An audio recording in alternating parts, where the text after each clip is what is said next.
So you see I have one last cube left to do, and every one of these measurements are based on the other one. So this cube, these cubes are all drawn using the other one. And you know, now I look at that, this guy needs a little bit of cleaning up. So good to be be conscious of these things, and you know, a little tough on yourself. Try to be anyway. Now this one last cube here, it is going to be an amalgamation of these cubes will establish a depth, this cube will establish that depth, which was all based on this guy back here. So let's just test it out. I've gone and brought all of those edges, those corners, to the vanishing point. Now I don't need to guess one last time.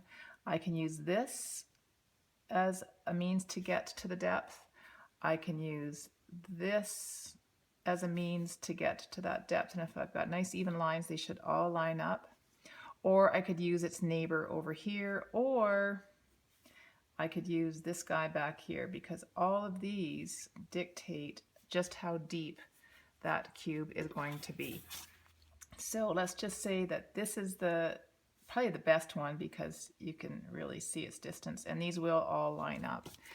So that's the last cube, and you can see what I'm doing here already is adding some tone, because we do need for these cubes to feel more three-dimensional, and the only way that that is achieved is through providing tone on the faces which don't receive the same amount of light. So next video, what I'll do is I'll explain how we're going to tone all of these, what type of value we will apply to each of the surfaces. So we're now going to apply tone to your cubes, and I just want to give you a really quick explanation about light and shade and shadow.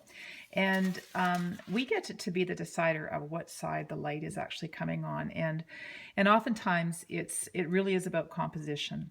So typically what happens is the top is usually brighter.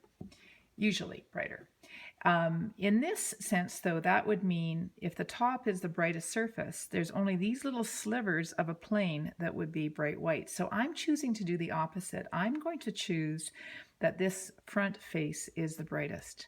And then I don't have a lot of tone. I won't end up with a really gray drawing.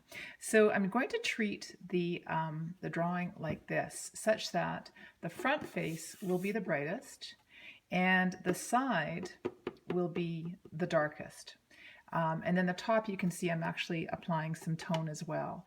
So in some aspects I'm making, then the underside, of course, you can't see it here, but it will be super dark. So it's a matter of, even if you can see here, bright white, leaving that front face pretty much as bright as possible. This, look at how dark that is right here, and then the top just some gray. And that nice distinction between each of those planes will make it appear more three-dimensional. So that's what I'm going to continue doing here.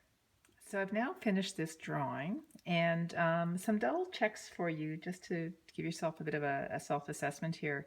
And that is just to make sure that all of these do align up with one another as much as possible, keeping in mind it's freehand and doing your best. The other really key thing to this is just making sure that there's no distortion.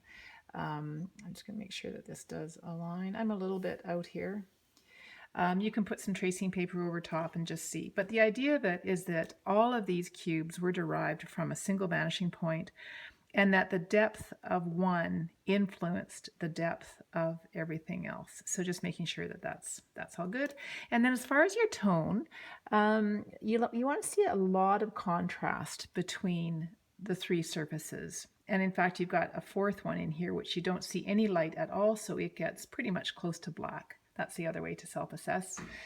And, you know, I keep going back into these things and saying, how much more contrast can I get? Can I make that turn the corner even more just by going darker? So always room for improvement. Now, the last thing I'm going to do is I'm going to label this.